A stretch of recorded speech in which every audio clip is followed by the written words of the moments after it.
Bonjour à tous, merci d'être si nombreux, c'est impressionnant. Donc je me présente, je m'appelle Théo Moy, je suis journaliste à La Croix. Je m'intéresse beaucoup aux questions écologiques, bien que je traite plus largement des débats et des idées à La Croix. Et j'ai aussi fait partie de l'aventure de la revue Limite, qui est la revue d'écologie intégrale. Voilà, donc ce sont des sujets qui m'intéressent, bien que je ne sois pas spécialisé en écologie. Nous avons, pour parler de ce beau sujet de la conversion écologique et de la conversion au Christ, avec nous sœur Hélène Noisette. Bonjour. Qui est membre du CERAS, donc le Centre de recherche et d'action sociale, qui est une vieille institution catholique qui est née en 1903, dans la foulée de Rerum Novarum et de la naissance de la doctrine sociale de l'Église. Donc, sœur Hélène Noisette est aussi bénévole au Secours catholique à Sevran, en Seine-Saint-Denis où elle vit. Donc elle aura à la fois ce regard intellectuel, cet apport intellectuel qui va beaucoup nous nourrir, mais aussi ce témoignage de terrain et aussi le témoignage de l'accompagnement de catholiques dans une conversion écologique qui va sûrement nous intéresser. Nous avons aussi avec nous Anne-Claire Bézier. Bonjour. Qui est professeure agrégée de philosophie, qui fait actuellement une thèse à Lille 3, pas loin d'ici, à Villeneuve-d'Ascq. Et qui fait partie de l'équipe qui lance un projet de café catholique à Lille, autour de Lille. Un café qui s'appelle le Convivial et qui est créé sur le modèle, ou en tout cas sur l'inspiration de ce qui existe à Lyon avec le Simone ou à Paris avec le Dorothy. Donc, qui sont des cafés créés par des catholiques avec, elle nous en parlera, mais une vraie démarche à la fois sociale et écologique, etc. Et enfin, pour nous accompagner aussi dans cette table ronde, nous avons Augustin Tilly. Bonjour Augustin. Bonjour. Bonjour. Donc Augustin, vous êtes maraîcher dans une association. Après une vie faite d'autres choses, où on lit en filigrane à la fois un rapport très proche avec la nature, notamment à travers des voyages, etc. Vous nous en parlerez, mais aussi un vrai lien entre ce rapport à la nature aux questions environnementales.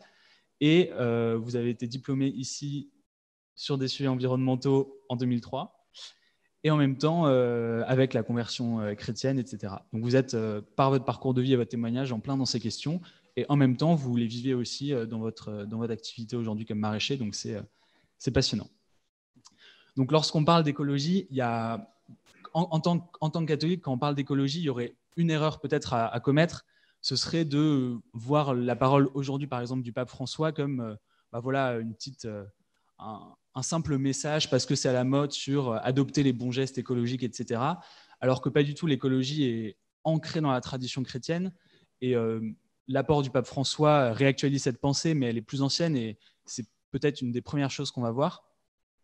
Pour illustrer cette idée, je vais vous citer un tout petit passage de Laudato Si qui va, je pense, bien introduire cette table ronde. Donc, le pape évoque la conversion écologique qui implique de laisser jaillir toutes les conséquences de notre rencontre avec Jésus-Christ sur les relations avec le monde qui nous entoure. Vivre la vocation de protecteur de l'œuvre de Dieu est une part essentielle d'une existence vertueuse. Cela n'est pas quelque chose d'optionnel, ni un aspect secondaire de l'expérience chrétienne. Je me tourne vers vous, sœur Hélène Noisette. Expliquez-nous comment, peut-être depuis longtemps maintenant dans la tradition chrétienne, ces deux conversions sont liées et pourquoi c'est très sensé en fait. En préparant cette table ronde, je me suis dit, mais de fait, qu'est-ce que je dirais, qu'est-ce que c'est qu'une conversion et en quoi, du coup, cette démarche écologique, elle est vraiment une conversion spirituelle qui rejoint notre foi chrétienne. J'ai l'image de Marie-Madeleine au tombeau à la résurrection. La conversion, c'est un retournement. Vous savez, elle se retourne à 2 fois quand le ressuscité l'appelle, même si elle ne le reconnaît pas.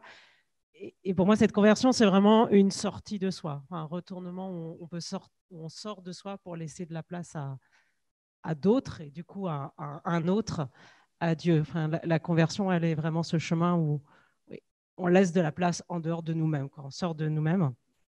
Et la conversion écologique, je crois qu'elle est un lieu privilégié, ou un des lieux en tout cas, où peut se vivre cette conversion, parce qu'elle nous oblige à faire de la place à cette écoute de la clameur de la terre et des pauvres, comme dirait le pape François, c'est-à-dire à laisser de la place aux autres créatures, nous ne sommes pas, nous, l'humanité, nous, les seuls sur Terre, et nous le découvrons de manière existentielle, en découvrant que nous sommes dépendants des autres créatures. Et puis, la dimension, la crise écologique, elle est aussi une crise sociale. Le pape François n'arrête pas de le répéter. Et donc, elle nous oblige aussi à écouter la clameur des pauvres, à faire de la place aux pauvres, et donc à nous ouvrir au partage, à la justice. Et c'est deux lieux où finalement, ça nous sort de nous-mêmes. Et ça, c'est la chance, à mon avis, de la conversion écologique. C'est la chance de cette crise écologique et sociale, parce qu'elle nous oblige à faire de la place. Et quand on fait de la place, on a un peu de la chance d'entendre Dieu nous parler à travers ça, je pense. Et c'est peut-être important de rappeler justement que ce message écologique de l'Église, il s'inscrit dans la doctrine sociale de l'Église, c'est-à-dire qu'il en provient. Vous pouvez nous expliquer comment historiquement ça s'est fait ?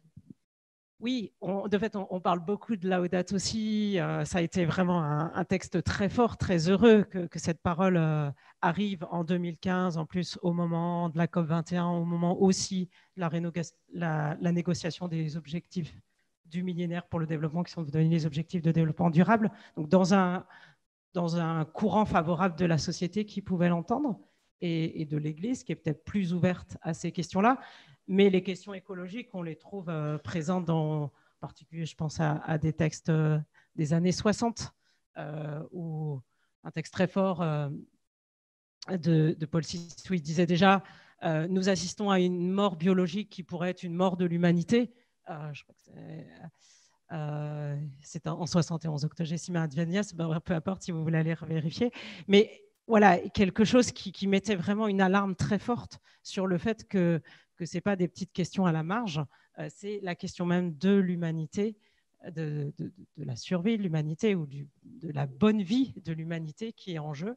Et que ça, c'est présent depuis longtemps dans les textes de la pensée sociale de l'Église, même si, voilà, peut-être on ne l'a pas suffisamment entendu parce qu'il y avait d'autres préoccupations, parce que voilà, et que Laudato Si permet de remettre ça de manière plus forte en évidence. Pour continuer sur cette idée de double conversion et de comment pratiquement elles peuvent s'incarner dans nos activités humaines, mais aussi catholiques, je vais me tourner vers Anne-Claire Lauzier.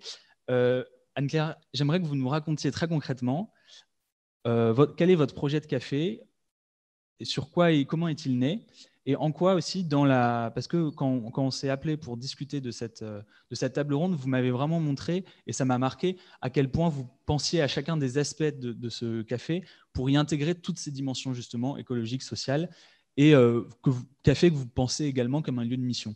Donc c'est vraiment exactement dans la table ronde, donc j'aimerais bien que vous nous présentiez ce projet et que vous nous expliquiez tous ces aspects.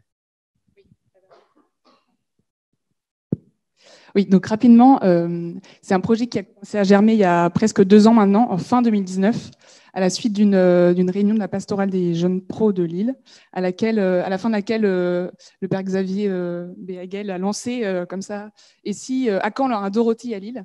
Et en fait, à partir de là, on s'est retrouvés à être plusieurs à connaître ces cafés, à avoir envie qu'il se passe quelque chose comme ça à Lille, et à regretter que ça n'existe pas. On s'est retrouvés aussi plusieurs à avoir le désir d'ouvrir un lieu, sans forcément connaître ces cafés, mais d'ouvrir un lieu et de pouvoir vivre notre vie de chrétien, de pouvoir vivre notre foi dans la cité, dans un lieu. C'est vraiment le désir. Pardon. Ok.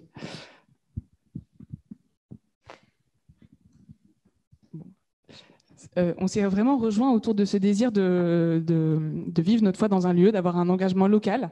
Et en travaillant progressivement, les choses se sont cristallisées autour de cette notion d'écologie intégrale. On s'est rendu compte qu'en fait, c'est les mots du pape et ce qu'il proposait dans son encyclique, les intuitions à partir desquelles dont il voulait que les chrétiens s'emparent, ça rejoignait notre désir de vivre notre foi dans la cité aujourd'hui. Il y a plusieurs choses qui nous marquaient. La première chose, c'est le fait que l'écologie intégrale et la manière dont ça peut unifier plein de préoccupations, dont ça unifie justement le social, l'écologie, le spirituel, ça donne un cadre à partir duquel, ça rejoignait notre recherche de cohérence, d'unité de vie, et de chrétiens, et de citoyens, et d'habitants d'un quartier. Et donc, on trouvait que c'était intéressant d'utiliser ce cadre comme une grille de lecture, justement, vous l'avez dit. En fait, on essaie de s'en servir dès qu'on a un nouvel aspect du projet qu'on travaille. On se dit en quoi, là, on peut être vraiment dans l'écologie intégrale, en quoi ça va rejoindre tout le monde, en quoi ça respecte la nature, en quoi on est là dans une juste relation les uns aussi avec les autres dans notre équipe, en quoi ça nous permet, nous aussi, de vivre une vie spirituellement, notre relation à nous-mêmes. Voilà. On essaie de l'utiliser comme une grille pour lire différents aspects du projet, le site internet, la décoration du local, ce genre de choses. Donc il y avait cette question de cohérence de vie, d'unité de vie, d'unification qui nous rejoignait profondément, qui rejoignait profondément notre désir. Et une autre chose, c'est que ce qui nous a touchés, je pense, dans l'écologie, en tout cas moi, c'était le cas, c'est qu'on sait qu'autour de nous, dans notre génération, la génération plus jeune, mais aussi la génération plus vieille, c'est quelque chose, c'est une préoccupation qui est de plus en plus forte. Et nous, chrétiens, on est aussi dépositaires de ce trésor que vous avez rappelé, de cette espérance que nous donne la foi sur toutes ces questions, que oui, en fait, une vie sociale est envisageable et possible, et ça peut être bien de vivre ensemble. En fait, peut-être que l'humanité n'est pas condamnée, peut-être que c'est pas la catastrophe dans 2 ans. Et donc, on se sentait dépositaire de cette espérance-là, et on veut la partager. Et c'est là que la dimension un peu missionnaire du projet arrive.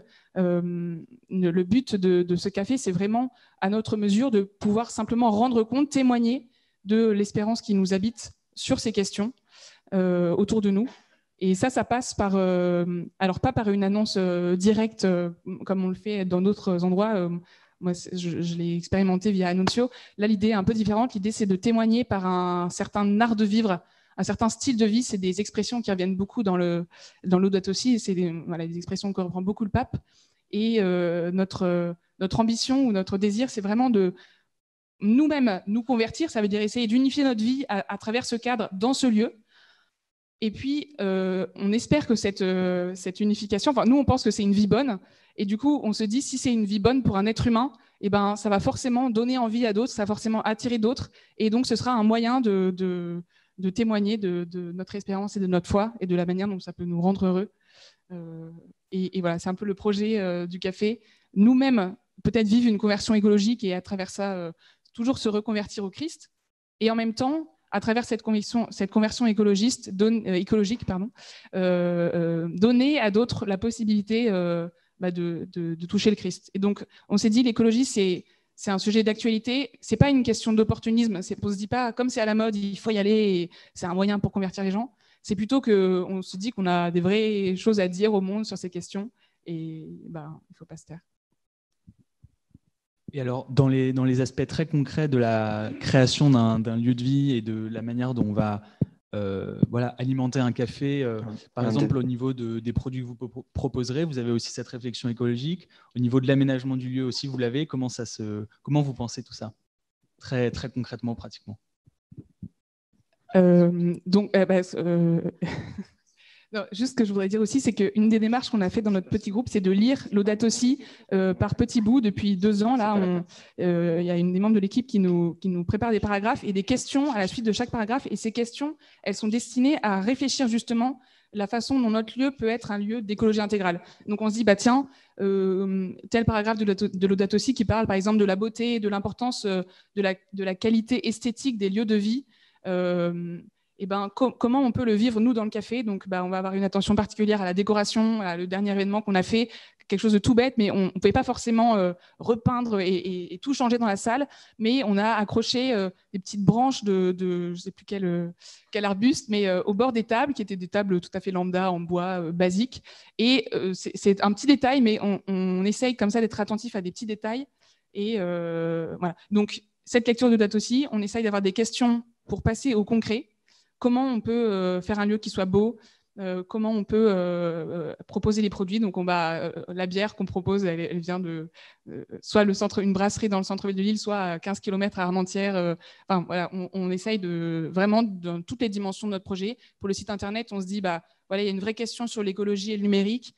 Quel serveur on va choisir? Est-ce que c'est nécessaire d'avoir un site pour les images? On essaye de réfléchir la taille des images qu'on met dans les détails, comment on peut être plus près, comment on peut être cohérent. Tout simplement, on essaye d'abord de vivre cette cohérence et puis on espère qu'elle sera un témoignage. Merci beaucoup. Maintenant, je vais me tourner vers vous, Augustin, dont l'histoire et dont la vie aujourd'hui évoque aussi tout à fait cette idée de témoignage de chrétiens dans la société à travers les questions écologiques. Donc, je vais vous inviter à nous raconter comment ces questions se sont présentées dans votre vie, à la fois la question écologique, à la fois la question chrétienne, et comment elles se sont un peu réunies aujourd'hui dans votre activité de maraîcher dans une association. Donc moi, à l'origine, je suis issu d'une famille chrétienne, donc j'ai quand même eu la chance d'avoir une éducation chrétienne avec les bases solides, mais cela ne suffisait pas. C'est-à-dire que j'ai ensuite été très sensible depuis le plus jeune âge donc, aux questions de l'écologie, de l'agriculture, etc. Et donc, j'ai fait une formation donc, à l'ISA, donc une formation de base. Un master en environnement. Donc, j'ai eu la chance de travailler dans le domaine de l'environnement pendant quelques années et progressivement, et aussi pendant ces années-là, participer à beaucoup d'associations type Greenpeace, Amis de la Terre, très militantes en matière d'écologie. Donc aujourd'hui, à cette époque-là, il n'existait que ce genre d'associations qui militaient sur le sujet. Donc j'ai vraiment pris part à ces associations. Mais je dirais, il y avait quand même beaucoup de pur militantisme et un peu de colère quand même par rapport au système, etc. Je le dis avec beaucoup de recul par rapport à aujourd'hui, parce que j'avais vraiment cheminé. Donc, suite à cette formation, j'ai eu différentes expériences dans le domaine de l'environnement et de l'insertion par l'activité économique, donc vraiment avec un public de personnes en difficulté. Suite à une difficulté personnelle, je suis parti sur les chemins de Saint-Jacques-de-Compostelle, où je dirais qu'il y a eu une vraie conversion. Je dirais, le fait de cheminer sur un chemin, on parle dans le dénuement, on se libère de beaucoup de choses, on s'ouvre à la contemplation de la création, tout simplement, quoi. On change d'espace-temps. Et là, clairement, ça a commencé je dirais, ma foi a commencé à se transformer, à devenir beaucoup plus adulte. Suite à cette expérience qui m'a beaucoup fait évoluer, fait de rencontres, de prières, etc., je suis parti pendant 8 mois en vélo, en partant de Pau jusqu'à Istanbul, vraiment dans le dénuement le plus complet, avec pour raison la Providence, et en direction de Assise. C'était mon seul point d'objectif. Et donc, j'ai vécu vraiment le plus simplement possible, en dormant à la Belle Étoile, etc., en visitant les sanctuaires comme Notre-Dame-du-Los, sanctuaire d'Oux, Assise, Medjugorje, voilà, plein de sanctuaires comme ça qui m'ont beaucoup nourri et qui m'ont fait cheminer, je dirais, sur cette question de foi et sur cette question d'écologie. Je suis convaincu que voilà, le fait de se libérer du matériel qui nous oppresse nous fait de la place, voilà, pour contempler la création, et puis fait de la place pour être en relation avec Dieu, quoi. Ça, c'est vraiment mon parcours qui me le fait dire aujourd'hui. Et suite à ce voyage à vélo, je suis revenu, et là, j'ai décidé de faire une conversion dans le travail, quelque chose qui me trottait depuis tout petit, c'est-à-dire me reconvertir au maraîchage. Voilà, faut savoir que pour moi, c'était une vraie conversion. J'ai commencé le travail, je travaillais en tant que consultant en environnement à la Chambre de commerce de Lille, donc c'est très, très différent que de remettre les mains dans la terre. Donc je me suis reformé, et puis je suis revenu dans la région, où aujourd'hui, à travers différentes expériences aussi dans des associations d'insertion, donc voilà, où on fait du maraîchage biologique et où on réinsère des personnes, où j'étais encadrant technique. Aujourd'hui, depuis 2006, je suis maraîcher accompagnateur à l'association Le Germoir, qui est un tiers-lieu en pleine campagne, donc à l'opposé de Lille, à l'opposé d'ici, où on essaie d'œuvrer pour la transition écologique et d'accompagner des personnes qui veulent se lancer sur des activités, sur des associations, je dirais, qui participent et qui vont dans le sens de cette transition écologique. Et notamment, moi, j'accompagne des futurs maraîchers biologiques. Donc sur cet espace, donc on les accompagne pour se lancer. Donc on leur prête des terres, du matériel, on leur propose un accompagnement technique, un accompagnement humain pour leur permettre de se lancer sur cette activité. Voilà, de conversion, hein. C'est souvent des personnes qui sont non issues du milieu agricole et qui font vraiment le choix de recherche de sens, de revenir à la terre pour trouver du sens dans leur travail et du sens à leur vie. mais ce n'est pas du tout en lien avec l'aspect chrétien. Voilà un petit peu où j'en suis aujourd'hui. Et justement, comment, dans cet environnement complètement laïque, etc., votre manière d'être et peut-être une partie des témoignages chrétiens est reçue chez des personnes qui, comme elles sont en quête d'une autre vie plus écologique, peut-être sont aussi en quête de sens. Donc, est-ce qu'il y a des discussions autour de ça? Est-ce que c'est des choses qui viennent, etc.? Alors moi, je ne m'enclenche pas de ma foi, etc., auprès de chaque personne. Il faut savoir que sur le site, on est une vingtaine de personnes, donc ils savent très bien que je suis croyant et que j'ai la foi. Donc c'est vrai qu'on peut engager des discussions intéressantes en sachant que ce n'est pas le lieu non plus. Par contre, moi, je peux leur expliquer mon parcours, je peux leur expliquer ma conversion, etc., et ma sensibilité à l'écologie, et ça leur parle. On reçoit aussi des musulmans. Là, j'ai accompagné pendant un an quelqu'un qui est de confession musulmane, où on a pu discuter religion et recherche de sens, et c'était hyper riche, vraiment hyper riche. Mais c'est vrai que le lieu en tant que tel, aujourd'hui, j'ai encore du chemin à faire pour aller encore plus loin sur la dimension de la foi. Voilà. En tout cas, vous sentez vraiment que chez ces personnes qui sont un peu au cœur des préoccupations écologiques actuelles, il y a cette quête de sens aussi. Ce n'est pas uniquement un constat un peu scientifique, empirique sur il y a un problème climatique, il faut que j'y réponde moi-même. C'est évident à mon sens. C'est vrai qu'on reçoit vraiment tout type de personnes. J'ai beaucoup de reconversions professionnelles. On reçoit des architectes, des gens qui ont fait des thèses, des gens qui ont été vendeurs de produits phytosanitaires, des gens qui ont été, des gens qui ont travaillé dans les espaces verts. En fait, on reçoit vraiment tout type de public et on sent vraiment cette recherche de sens, cette recherche de ralentir, cette recherche de revenir à des choses simples, remettre les mains dans la terre, reposséder un petit peu son travail, les fruits de son travail. En fait, le travail de la terre est hyper bénéfique. On voit véritablement ce qu'on fait dans le travail de la terre. Et c'est aussi un autre rapport au temps, la lenteur que met un légume à pousser une plante ou un animal à évoluer. C'est vrai que ça fait du bien, ça permet, c'est comme vous le disiez, Sœur Noisette, on fait du vide pour pouvoir se remplir d'autres choses. Je me permets juste du coup d'essayer le micro et de vous dire qu'il y a un numéro de téléphone qui est indiqué là. Si vous avez des questions qui vous viennent au fur et à mesure de la table ronde, n'hésitez pas à les envoyer. Merci. Peut-être Anne-Claire, sur cette question de la quête du sens, vous, à la fois, l'équipe qui lance ce café est animée par une quête de sens. En même temps, vous voulez répondre aussi à une quête de sens chez d'autres. Vous le voyez aussi comme ça? C'est quelque chose qui vous dites, il y a un truc à jouer sur le fait que on sent bien qu'on est dans une société pleine de tensions et que de plus en plus aussi individualiste, impersonnel, et que recréer des lieux de convivialité, ça a du sens de ce point de vue-là? Oui, il y a vraiment les deux, je pense, chez la plupart des membres de l'équipe, de vouloir d'abord soi-même vivre ça et d'avoir un lieu pour le faire et de vivre cette conversion écologique, cette unification de la vie. Et puis, avec cette idée que si c'est quelque chose de bon, on peut le proposer à d'autres et ça va attirer d'autres personnes. Il y a vraiment effectivement ce double mouvement, comme vous disiez.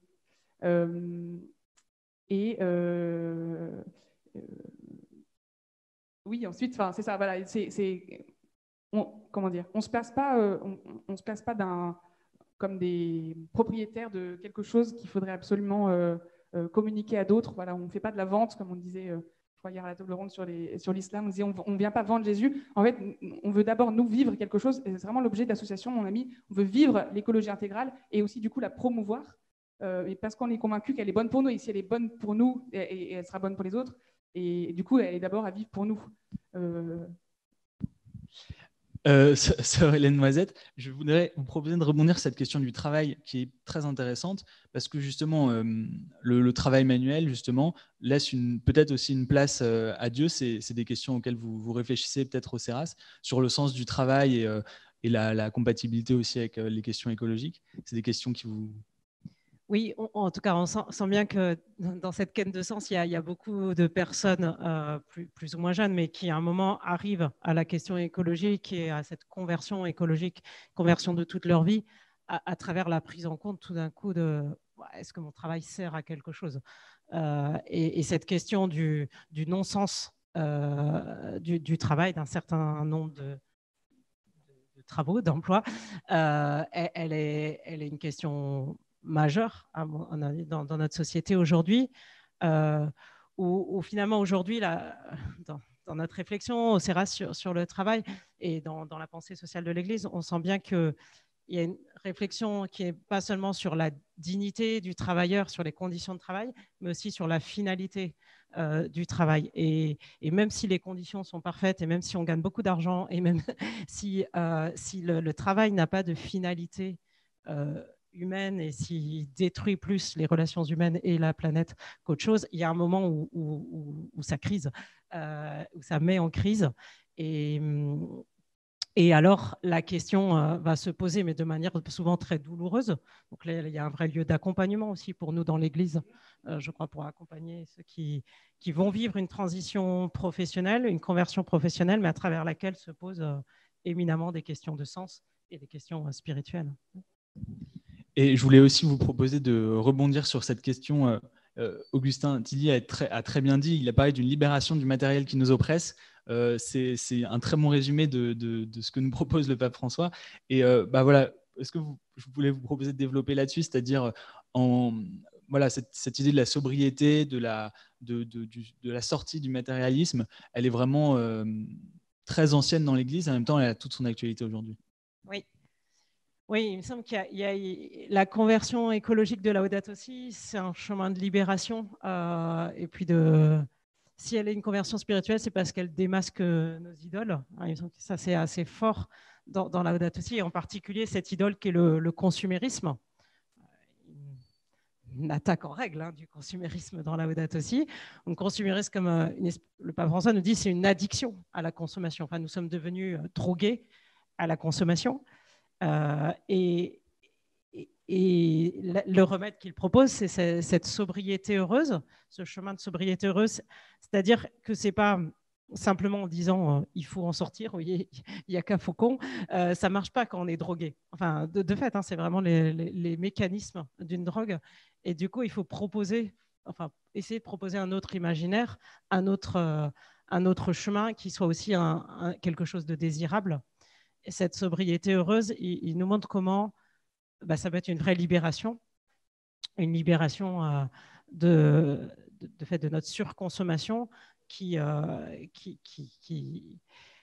devient un esclavage, je crois.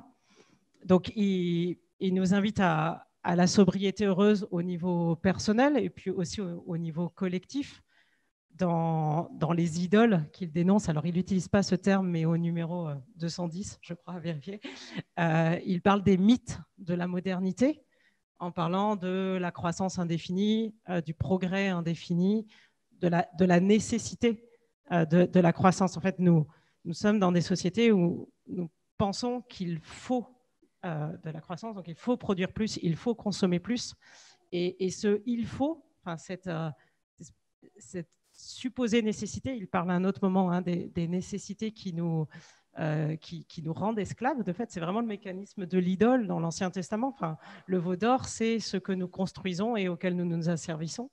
Et la croissance, la surconsommation, c'est finalement un mythe que nous avons construit de il faut cela pour que nos sociétés puissent vivre et pour que nous soyons heureux, et auquel finalement nous devenons nous-mêmes esclaves, parce qu'on sait bien que ça nous conduit dans le mur en termes d'utilisation des ressources naturelles et que ça nous conduit à une crise sociale.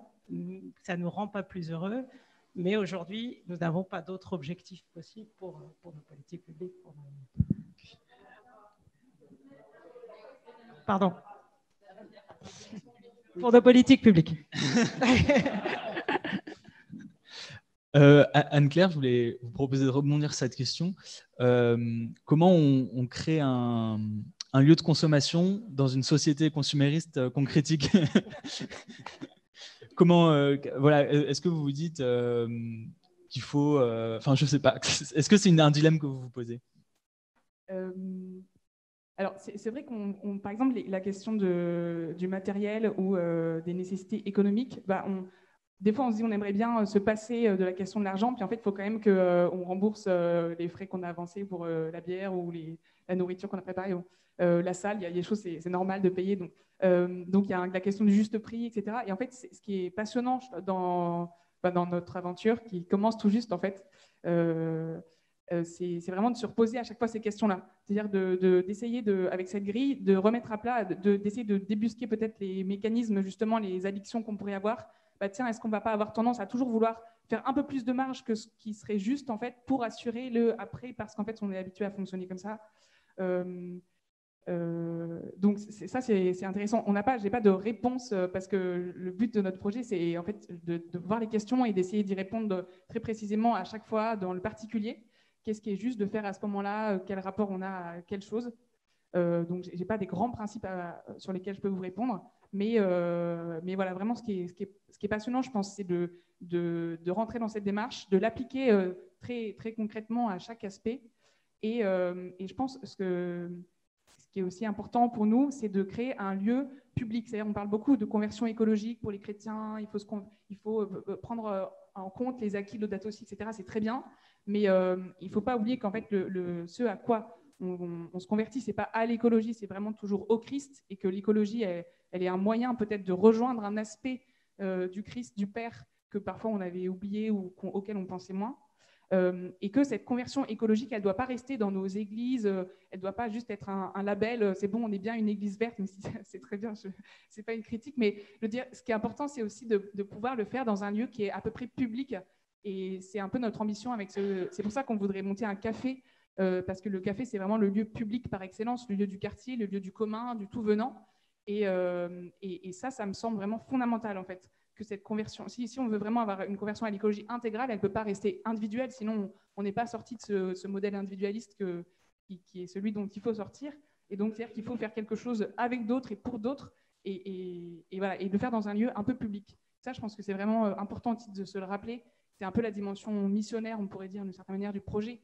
C'est vraiment de se mettre au service des habitants d'un quartier, d'un lieu, et de proposer à d'autres que nous, petits chrétiens, dans nos petites communautés, c'est vrai qu'on touche peut-être là aussi à une tension qui est forte chez les cathos les plus convaincus de la chose écologique, c'est qu'il y a aussi une tentation de sortir du système, de créer des éco-hameaux chrétiens et de vivre un peu de manière autarcique. Et pourtant, là, on a 3 témoignages de personnes qui vivent au quotidien une quête écologique et un très profond engagement chrétien, et qui pourtant sont dans la société.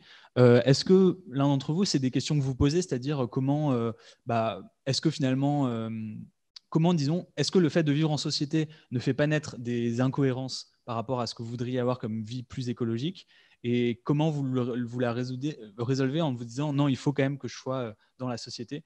Augustin, c'est peut-être une question que vous êtes posée? Oui, je me suis forcément posé cette question pour avoir passé pas mal de temps dans les associations militantes écologistes, où on est quand même un peu dans l'entre-soi, où on est quand même, on s'enferme un petit peu sur nous-mêmes, on se retrouve vraiment ensemble, et on aurait tendance à chercher l'autarcie, l'autonomie, etc., et à se fermer un petit peu sur les autres, et avoir un discours qui est extrême, et donc qui n'est pas entendable par les autres.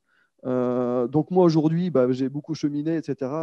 J'avais tendance à l'époque à avoir un militantisme écologique beaucoup plus agressif, beaucoup plus parce que j'étais touché, mais de plein fouet par ce monde qui court la catastrophe, etc. Et aujourd'hui, je dirais que je suis persuadé que c'est important d'avoir un pied dans la société actuelle pour faire changer les choses. Ça, c'est mon point de vue personnel. Et donc, faire en sorte d'entraîner le maximum de personnes et d'arrêter de faire la guerre des clochers, entre guillemets, et de s'ouvrir au maximum. L'écologie, c'est pour tout le monde. Et aujourd'hui, moi, dans mon travail, j'essaie de prôner ça, c'est-à-dire l'ouverture. On fait du maraîchage biologique, mais on ne veut pas se fermer aussi non plus à l'agriculture conventionnelle. Ça, c'est vraiment par rapport à l'écologie. Et voilà, je pense que, en tout cas, moi, à mon sens, il faut garder un pied dans la société et garder un pied aussi dans ses idées et ses pensées pour faire avancer les choses. Et plutôt que s'isoler et construire une petite maison autonome, s'isoler dans la forêt et puis être un parfait citoyen avec une empreinte carbone à 0. Voilà. Mais Sœur Hélène Noisette, c'est une tension que vous sentez aussi dans les milieux catho-écolo forts? Oui, c'est une tension forte. Et il me semble, d'une certaine manière, c'est une tension qui traverse l'Évangile, qui traverse le Nouveau Testament. Enfin, on peut avoir la figure plus des résistants de l'Apocalypse, donc des gens qui vont être dans la résistance à un modèle, à un type de société, un peu dans la construction éventuellement d'une contre-société, et qui vont plus créer des lieux où nous pouvons vivre parfaitement cette conversion écologique, mais éventuellement en se coupant du reste de la société. Et puis, une figure qui est plutôt la figure de l'accompagnement des processus qui sont déjà là dans la société, des transformations de la société. Ce serait plus la figure du levain dans la pâte, d'être là, présent dans ce qui bouge dans notre société, de rejoindre ça. À mon avis, ce n'est pas deux figures contradictoires. Enfin, c'est deux types, mais les deux types sont intéressants. Je crois qu'on a besoin des deux types. Il y en a un qui a plus un modèle qui aura plus un modèle d'éclairer, de proposer quelque chose, et puis l'autre qui va travailler avec tout le monde et en regardant ce qui germe déjà, ce qui pousse déjà, et puis en accompagnant ça.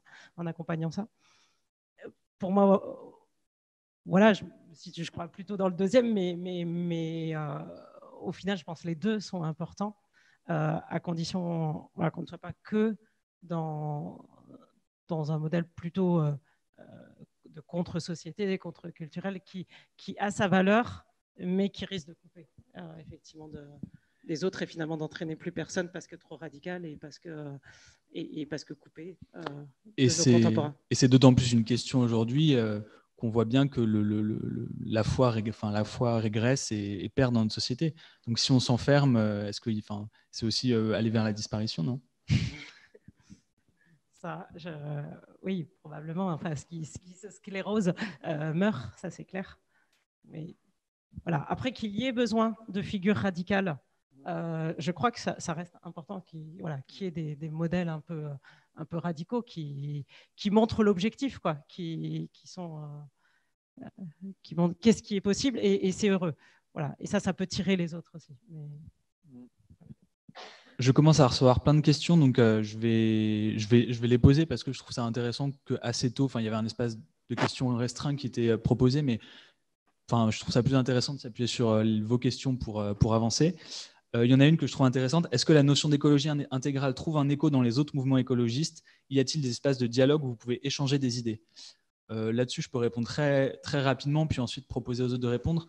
Moi, j'ai fait partie donc, de la revue Limite, qui est une revue d'écologie intégrale, donc, qui est visible à la fois dans les sphères chrétiennes, à la fois dans les sphères écolo, qui a été mal vue au départ dans les milieux écolos, comme tentative des catholiques de s'emparer de la notion d'écologie pour défendre des idées conservatrices, mais qui a aussi pu ouvrir des espaces de dialogue, et de plus en plus, en fait.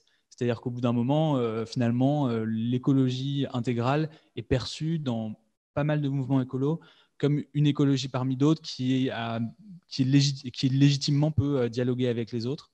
Donc il y a des conversations qui s'ouvrent,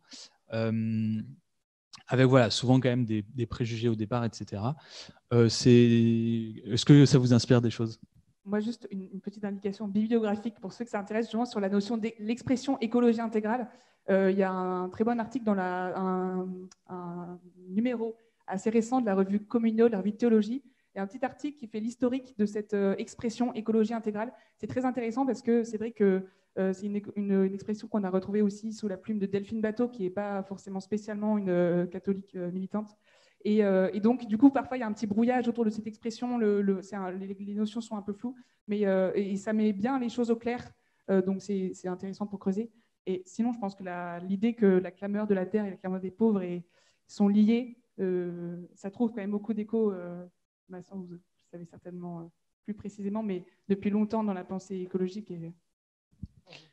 Et il y a aussi, il faut dire, des figures chrétiennes qui rendent le message chrétiens sur l'écologie entendable. Il y a évidemment Pape François, mais aussi en France, par exemple, des personnes comme Gaël Giraud, qui sont assez mainstream, qui s'expriment dans les médias, etc., et qui rendent les idées chrétiennes sur l'écologie plus, en tout cas, entendables, et qui sont autant de voix qui permettent de nous installer dans ce débat sur la chose écologique.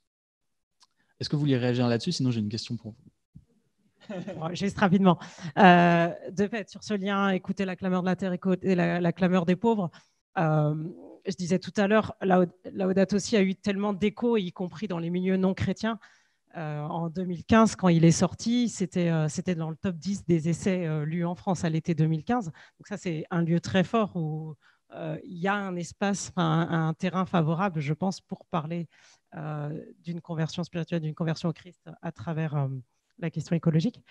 Mais si ça a eu autant d'écho, je pense que ça venait vraiment à un moment où, je l'ai dit un peu rapidement, les gouvernements étaient en train de penser la renégociation des objectifs du millénaire pour le développement, donc qui ont pour but globalement de lutter contre l'extrême pauvreté dans le monde, en objectif du développement durable, en disant on ne peut plus prendre en compte la question de la pauvreté sans prendre en compte la question écologique, parce que la crise écologique génère, j'allais dire à terme, mais ce n'est pas à terme, c'est aujourd'hui, de la nouvelle pauvreté en train de réaugmenter la faim dans le monde, etc. Et du coup, on a ce schéma que vous avez peut-être déjà vu. Les objectifs du développement durable, ils sont en forme de couronne. Et en fait, c'est parce que tout un courant d'économistes est en train de penser qu'il nous faut une économie qui respecte les limites, le plafond environnemental, les limites de la planète, les 9 limites de la planète qui sont théorisées, et puis un plancher social, c'est-à-dire le plancher minimum pour une vie digne. Et entre ce plancher social et ce plafond environnemental, il y a un espace juste et sûr pour l'humanité, dit l'économiste qui a théorisé ça, Kate Schwebos. Et cet espace juste et sûr pour l'humanité, c'est un peu la manière laïque dont nous dirions écouter tant la clameur de la terre et la clameur des pauvres. Mais là, il y a un terrain énorme de discussion avec des économistes, avec des écologistes, avec tout un pan de la société qui essaye de réfléchir comment on lie ces deux questions. Et ça pose des questions de sens et ça pose des questions spirituelles. Et au CERAS, justement, vous êtes en discussion avec ces milieux écologistes non chrétiens? Oui. Vous pouvez donner quelques exemples des événements, ou des choses qui vous reviennent, des moments où vous avez perçu que c'était particulièrement intéressant, cet apport que vous pouviez proposer à d'autres écologistes? Cette réflexion-là autour de l'économie, de cet espace juste et sûr pour l'humanité, en fait, c'est venu à un colloque international qu'on a organisé en 2018, où c'était très intéressant parce qu'on a pu travailler en amont pendant un an avec à la fois des associations très environnementalistes, WWF, Greenpeace, d'autres, enfin voilà, et pas forcément très catho. Il y a des catholiques engagés là-dedans, hein, mais pas estampillés comme tels, voilà, et des associations très sociales qui proviennent plus pour le coup de la mouvance catholique, parce qu'on a cette tradition du social dans notre Église, et c'est un de nos trésors.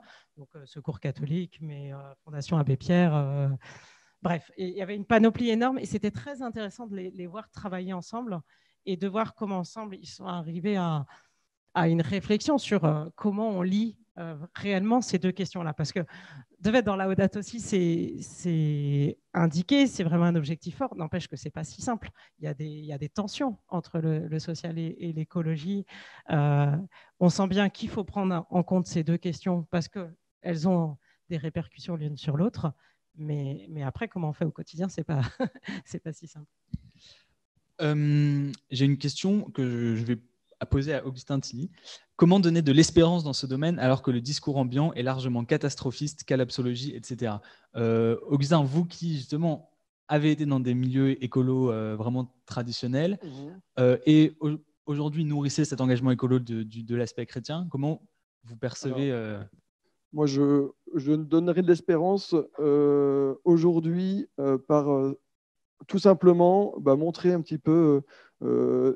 Souvent, les gens écolos sont aussi des amoureux de la nature, à travers la nature, à travers l'observation de la nature, à travers l'immensité, l'infini de la nature. Je pense qu'on peut faire vraiment un lien avec la conversion au Christ. On ne peut ne pas se poser la question qui a créé tout ça, quoi.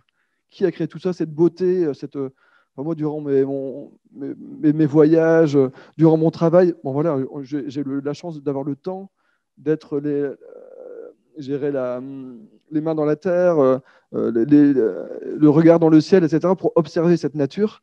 Et voilà, et forcément, la question du créateur est là. Et donc, forcément, ça donne, enfin, on peut réussir à convertir des personnes.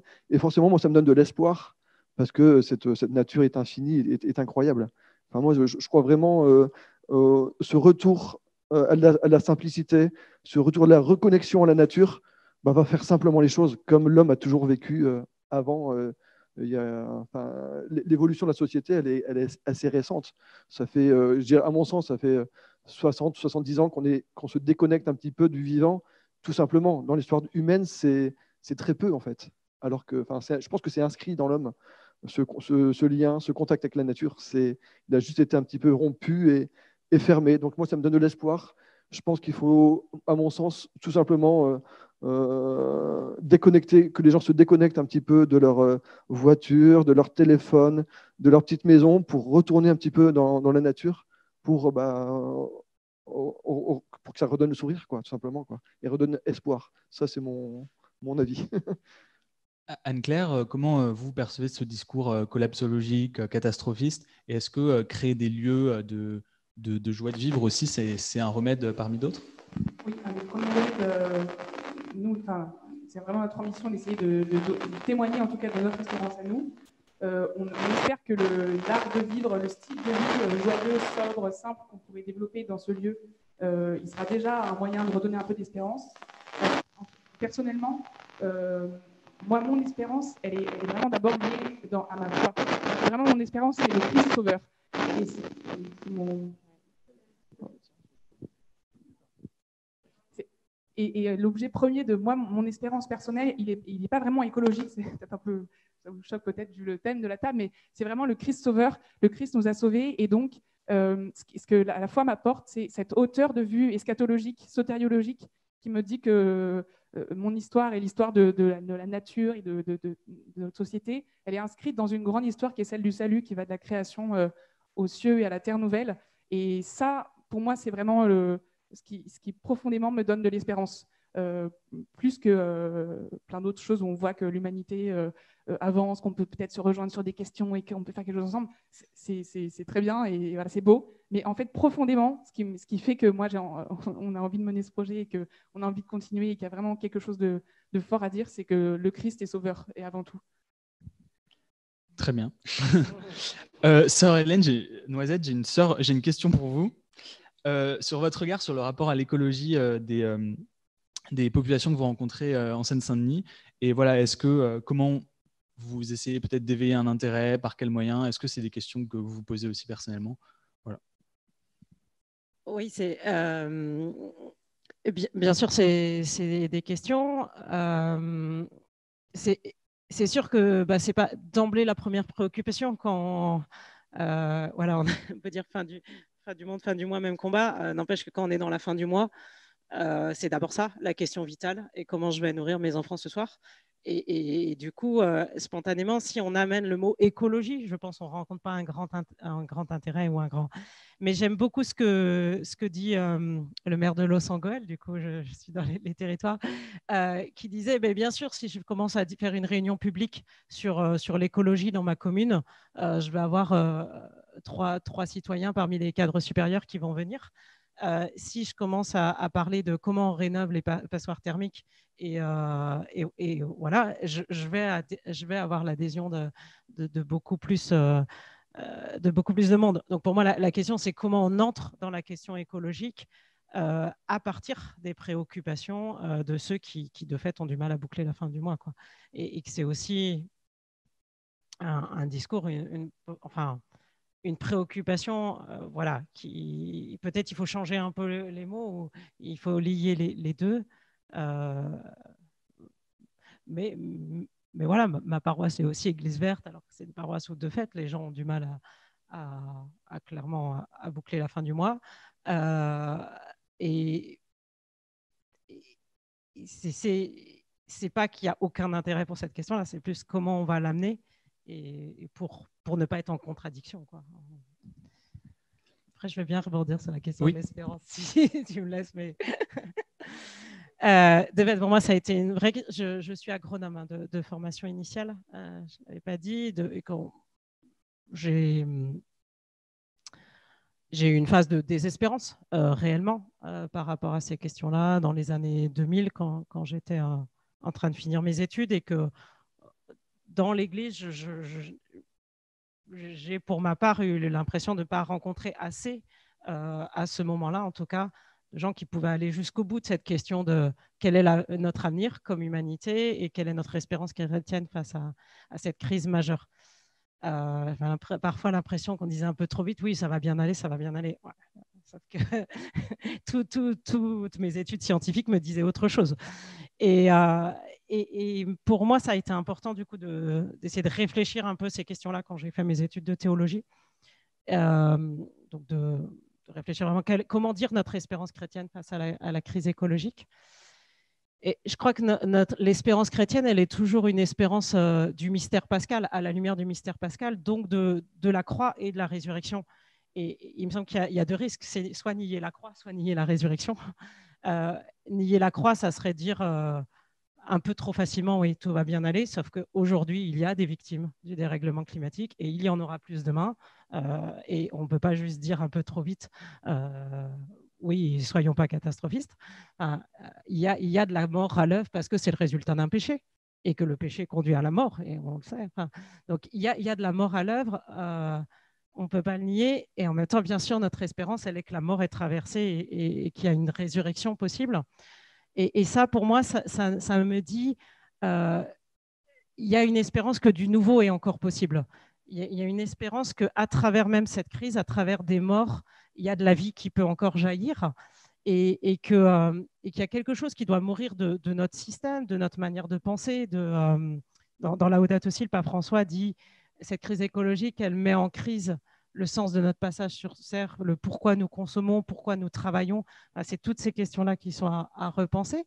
Donc, il y a quelque chose de la mort d'un système économique, de quelque chose qui doit mourir, mais avec l'espérance que de ça peut naître du nouveau et du nouveau désirable. Et ça, c'est mon espérance. Et elle est fondamentalement parce que c'est le Christ qui nous sauve à travers ça. Effectivement, je n'ai pas du tout l'impression que nous arrivions, nous, à résoudre le dérèglement climatique, mais que Dieu ne nous a pas abandonnés et qu'à travers ça, c'est bien lui qui nous conduit, mais peut-être par une forme de croix, hein, de passion de l'humanité, à autre chose, à quelque chose de nouveau qui est encore désirable, encore espérable. J'ai une question pour Anne-Claire. Sur le café, en fait, il y a une personne dans la salle qui n'a pas compris s'il était déjà ouvert, comment ça se passait. En fait, il faut expliquer que c'est un projet encore et que vous n'avez pas de lieu tout à fait défini, etc. C'est ça. Alors, on est un peu ouvert, mais pas encore. C'est-à-dire qu'on a commencé à faire, on continue la recherche d'un local, qui peut être en passe d'aboutir. En tout cas, cette recherche, elle est active et elle avance.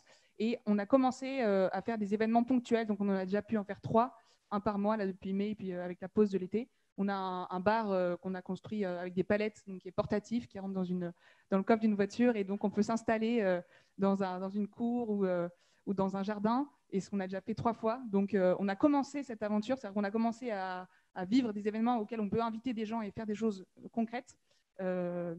Et on aimerait pouvoir s'installer dans un lieu pérenne. Donc ça, c'est pas encore ouvert, mais on a quand même commencé à goûter peut-être la joie qu'il pourrait y avoir à faire ça. Et dans la même question, il y avait l'idée, est-ce qu'au-delà de l'activité de café, vous pensiez à d'autres actions? Par exemple, on sait que le Simone à Lyon, c'est un lieu de coworking. Le Dorothy à Paris, il y a une plus large dimension sociale avec un accueil de jour qui avait par exemple été mis en place pendant le confinement, etc. Est-ce que vous pensez à d'autres actions aussi? Il y a l'exemple par exemple de la récupération des vêtements qu'on a en trop pour faire des dons, etc. Est-ce que vous pensez à des actions comme ça? Alors le projet, c'est un projet de tiers-lieu, donc de café associatif. Ça veut dire un café qui soit vraiment un lieu avec des tables de convivialité pure. Et puis autour, assez d'espace pour faire tout un tas d'activités, des ateliers de transmission de savoir-faire, des conférences, des spectacles, voilà, plein de choses. Et donc, le but, c'est d'avoir de l'espace pour pouvoir faire des choses. Et une des expressions qu'on avait utilisées au début, c'était de dire un lieu de tous les possibles, mais de possibles communs. Donc, c'est-à-dire si quelqu'un vient et dit « Ah, moi, j'aimerais bien installer un bac de récupération de vêtements et on va faire des liens avec telle association qui permettra de… » Bah, super, on aimerait bien avoir on a la place pour le faire, allons-y. Voilà, le but, c'est que ce soit un lieu dans lequel on puisse justement mettre en place plein de choses différentes. Ok. Il y a une question que je trouve très intéressante. Assez régulièrement, l'écologie est un peu disqualifiée médiatiquement en disant que c'est une nouvelle religion. Et il y a justement une question qui propose, comme l'écologie intégrale est une vision englobante, totalisante et profondément belle, est-ce qu'il n'y a pas un risque qu'elle remplace la religion elle-même? Je trouve ça très intéressant. Est-ce que ça vous inspire? Est-ce que l'écologie peut devenir une religion? Sœur Hélène Noisette, qu'est-ce que ça vous inspire? Ce que ça m'inspire, c'est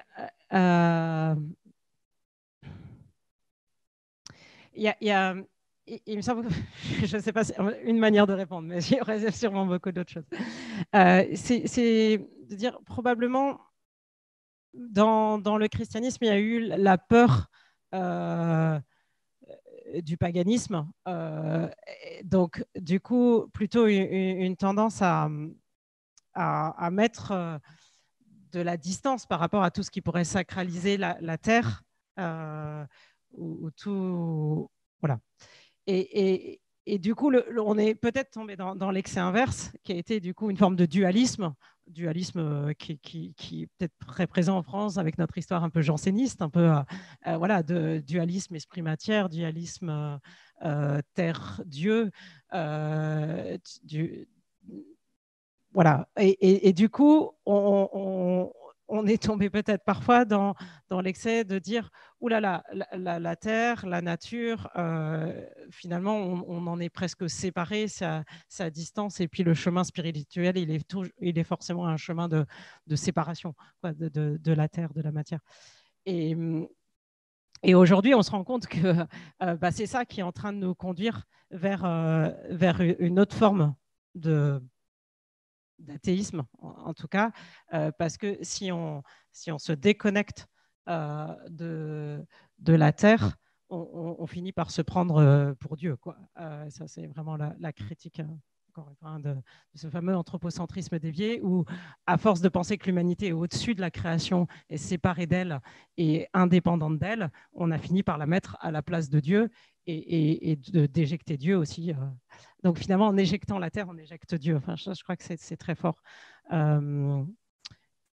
Mais voilà, il y a comment on reste dans ce bon équilibre qui est ni une sacralisation de la terre, ni du coup un dualisme qui n'a rien de chrétien, enfin qui est une hérésie chrétienne depuis l'origine, hein, avec une foi en un Dieu créateur et en un Dieu qui s'est incarné. Voilà, Dieu, pour nous, est entré dans le cosmos, quoi. Et c'est tout ce cosmos, c'est toute cette création qui a appelé à la glorification aussi, à la fête céleste, pour reprendre les mots du pape François. Donc, avec ça, on peut plus tomber ni dans un extrême ni dans l'autre. Mais je ne sais pas si je réponds à la question aussi, je pars un peu ailleurs. Je volontiers pour… effectivement, il y a un petit danger derrière, vous avez bien rappelé, mais au paragraphe que vous avez cité au début de Laudato Si, en disant la question, c'est comment je laisse jaillir les conséquences de la rencontre avec le Christ dans ma relation au monde. Et en fait, il y a quand même une différence. La doctrine sociale de l'Église, par exemple, on ne peut pas dire que c'est le risque que ça devienne une nouvelle religion. D'une certaine manière, l'écologie intégrale, en fait, c'est ça. C'est les conséquences pratiques concrètes pour la cité, pour la vie commune de la rencontre avec le Christ. Et je pense que ce paragraphe, c'est un bon garde-fou de dire on laisse haïr, c'est d'abord le Christ et puis après il y a des conséquences.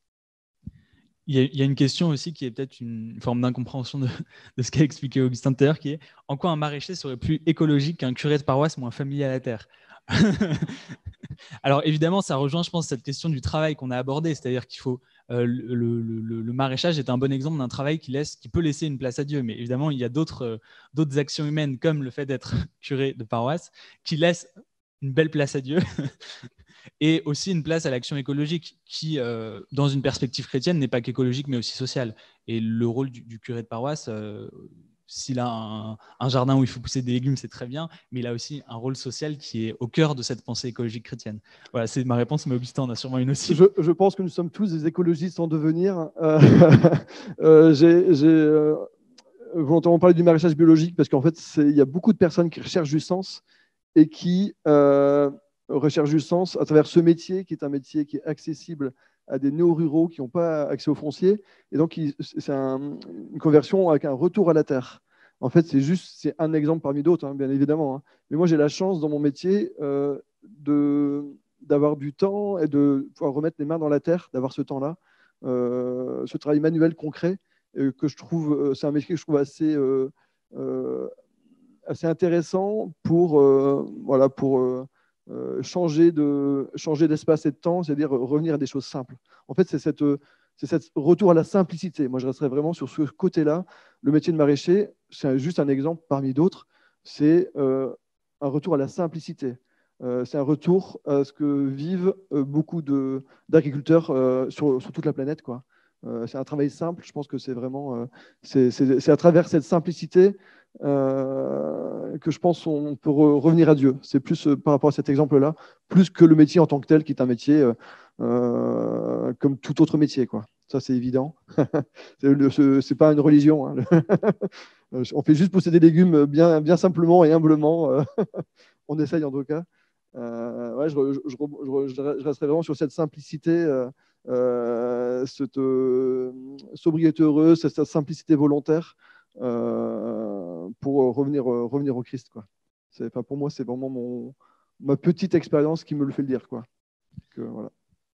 Il y a une question sur la période que l'on vit. Est-ce que la pandémie a été un catalyseur de conversion ou l'inverse ? Je trouve ça très intéressant parce qu'au départ, effectivement, les premiers mois de l'épidémie, il y a une espèce de ça y est, c'est enfin l'événement qui va nous faire basculer dans l'après. Ça a été un discours très fort dans les milieux écolos. Puis on s'est quand même rapidement rendu compte que déjà, il y avait des conséquences sociales absolument désastreuses et dramatiques et que de toute façon, dès que la croissance a pu repartir, on a été très heureux de la relancer plus vite que jamais et maintenant on s'enthousiasme à chaque nouveau point de PIB. Donc effectivement, non, ce n'a pas été un facteur, la pandémie n'a pas été un déterminant de conversion. Par contre, peut-être qu'elle a fait naître des interrogations chez beaucoup de gens sur le sens de leur travail. Est-ce que quelqu'un veut réagir là-dessus ? Sœur Hélène Noisette, qu'est-ce que ça vous inspire ? C'est peut-être trop tôt pour le dire aussi.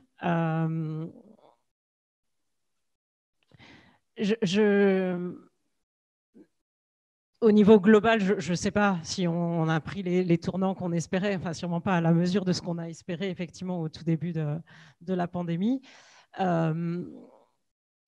Dans ce que je peux entendre de plus jeunes, ou pas que, je crois qu'en fait, c'est quand même vrai que ça a posé des questions vraiment fondamentales et que moi, je crois que ça aura des conséquences positives. En tout cas, voilà, ça reste des exemples que je pourrais compter peut-être sur les doigts des mains. Donc, on ne peut pas faire des statistiques avec ça, mais j'entends des questions très fortes, et en particulier, effectivement, sur le sens du travail, toute cette question du travail nécessaire, des travailleurs nécessaires, de ceux qui finalement, bon, à quoi ça sert ce que je fais si on peut s'en passer. Voilà, je ne sais pas, on n'a jamais eu autant d'entrées au noviciat chez nous, on se demande si c'est un effet Covid. Non mais en fait, globalement, et ça c'est en rigolant, mais en fait, enfin, c'est bien sûr, c'est pas statistiquement valable, c'est bien sûr trop tôt pour le dire, mais il y a une vraie question quand même il y a une recherche de sens qui est vraiment soulevée par ce que on vient de traverser, quoi. Il y a une question qui est compliquée à aborder, compliquée. Votre conversion écologique emporte-t-elle votre choix politique ? Alors que l'écologie politique n'a presque rien de chrétien. C'est effectivement une question qui se pose de manière très importante dans les milieux catholiques et écolos, où en fait on rencontre, en tout cas moi j'ai rencontré des personnes de sensibilité politique très différentes et qui changeaient aussi régulièrement de sensibilité politique. donc qui peuvent basculer d'un bord à l'autre au gré des élections, des enjeux. C'est une vraie affaire de discernement personnel. C'est difficile de répondre globalement à cette question, au-delà du fait d'apporter des opinions personnelles, ce qui n'est pas l'objectif. Mais il y a quand même chez beaucoup l'idée qu'il y a un système qui fait du mal à la Terre et qu'il y a des personnes qui portent plus que d'autres ce système. Voilà, pour moi, ce serait une manière de répondre. C'est identifier ceux qui, par le programme politique qu'ils promeuvent, n'apportent pas de réponse ou même d'ébauche de réponse à la crise multidimensionnelle qu'on connaît. Mais évidemment, c'est très compliqué d'identifier un candidat qui soit cohérent du point de vue et des questions écologiques et de nos inquiétudes chrétiennes. En tout cas, moi, j'en ai jamais trouvé un. Est-ce que c'est des questions de discernement que vous sentez, que vous vivez? Est-ce que vous avez envie de réagir dessus ou pas nécessairement? Moi, ça rentre dans mes critères de discernement politique. Comment dire, ça me rend juste plus attentif. Dans ma réflexion de citoyenne quand je vais voter, ça me rend attentive à des choses peut-être auxquelles je n'étais pas moins attentive avant, notamment ce caractère peut-être un peu lié global. Après, ce n'est pas forcément le critère décisif, mais ça me rend juste, ça ouvre mes yeux, ça a ouvert mes yeux sur des choses que je voyais moins avant. On me signale qu'il reste 5 minutes et on me propose de faire un petit tour pour que chacun puisse peut-être donner un message ou peut-être ça peut être un conseil de lecture ou une remarque qui se fait, enfin, voilà, ou une reprise sur la question missionnaire. Voilà, on peut commencer. Augustin, un message? Un message, j'aime beaucoup Saint François d'Assise. Mon parcours à vélo, c'était la première destination. Et je trouve que sa vie est très intéressante et puis est très actuelle. Saint François d'Assise vivait vraiment la grande vie, etc. C'est un peu, je mets en parallèle notre vie aujourd'hui. On vit un peu la grande vie matériellement, on a tout ce qu'on veut. Enfin, on meurt pas de faim. Enfin voilà, globalement. Et lui, il a fait le choix d'arrêter cette vie-là pour se rebeller et changer de vie. Et donc voilà, matériellement se libérer de tout. Et je trouve cette image intéressante. Enfin, je pense que dans notre société, on a besoin aussi de gens rebelles, tel un Saint François d'Assise, parce que l'urgence, enfin ça reste dans mes convictions écologiques, l'urgence reste là, malgré l'espérance, malgré tout ça. Et à mon sens, l'Église, même s'il avait beaucoup d'avance avec un Saint François d'Assise, a pris du retard. Ça, c'est juste mon avis personnel. Je veux pas. Par rapport à ces questions écologiques, c'est emparé de ces questions-là un peu tardivement par rapport à d'autres courants de pensée, etc.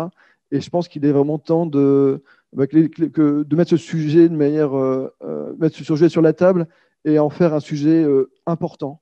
Donc, je pense que l'urgence reste là. Et bien sûr que c'est fortement lié à la doctrine sociale de l'Église, avec tout le mouvement social. Enfin, pour moi, l'aspect social de l'Église est intimement lié à l'aspect écologique de l'Église. Les deux sont intimement liés, quoi. On parle de répartition de richesses, on parle d'inégalité, on parle de gros pouvoirs financiers qui est au-dessus de tout. Voilà, qui aujourd'hui, à mon sens, est le Dieu du monde. Voilà, faut pas, enfin, moi, c'est comme ça que je le vois. Et tant que ce Dieu-là est fort, le Dieu auquel nous croyons aura du mal à faire sa place. Voilà. Donc l'urgence que les gens s'engagent à plus de simplicité, à moins vivre la grande vie, à matériellement vivre simplement pour que d'autres puissent vivre. Je crois que ça résume bien ce que je pense. Voilà. Merci beaucoup. Anne-Claire? Moi, je dirais que la question de la conversion écologique, c'est vraiment comment je laisse, je reviens à ce paragraphe, comment je laisse le Christ aller dans tous les domaines de ma vie et comment j'en tire des conséquences très pratiques. Et c'est une question qui est aussi pas uniquement individuelle, mais communautaire. Et donc, la question, ce que je trouve beau, c'est d'essayer de trouver des communautés, des groupes de personnes avec qui on peut se poser ces questions très concrètement et puis avancer ensemble vers ce style de vie, cet art de vivre chrétien auquel le pape nous appelle et qui est désirable. Merci. Ma sœur? Je terminerai avec un conseil de lecture. Du coup, on a beaucoup dit, de fait, cette question écologique, elle ouvre nos contemporains des questions de sens. Et Donc, depuis plusieurs années, on anime des retraites Laudato Si, qui sont des retraites inspirées par les exercices spirituels de Saint Ignace et croisées avec Laudato Si. Et c'est toujours, pour moi, c'est assez impressionnant de voir qu'à chaque fois, sur un groupe de 15, il y a 1 ou 2 personnes qui arrivent en disant « moi, je suis agnostique » ou « je suis loin de l'Église en tout cas ». Qui ne seraient jamais venus dans d'autres types de retraites, mais qui viennent par la question écologique et parce que cette question écologique a conduit chez eux à des questions de réouverture à quelque chose de l'ordre de la foi, du sens. Et du coup, sur ces retraites-là, donc ce n'est pas vraiment un livre à lire, c'est un livre à vivre. Parcours spirituel pour une conversion écologique d'Éric Charmetan et Jérôme Gay, 2 jésuites, aux éditions Vie chrétienne. Parcours spirituel pour une conversion écologique. Et dans cet esprit, je voudrais vous inciter à 2 choses. Déjà, de lire la presse chrétienne qui, sur ces questions, réfléchit énormément. Toute la presse chrétienne ou d'inspiration chrétienne, que ce soit La Croix, La Vie, Famille chrétienne, la revue Limite, la revue Projet du CERAS, qui est aussi à la pointe sur ces questions, en particulier sur les questions sociales et les questions écologiques. Donc voilà, faites vivre la presse chrétienne qui en a besoin et qui est très engagée sur ces questions.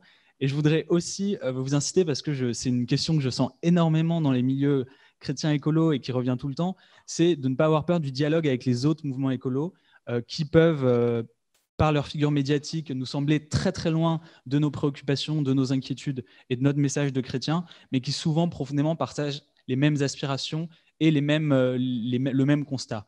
Donc, je pense qu'il ne faut pas avoir peur de ce dialogue et de ces échanges qui peuvent nous apporter en fait beaucoup et qui font énormément progresser aussi le message qu'on a apporté. Voilà, merci à tous d'avoir été présents.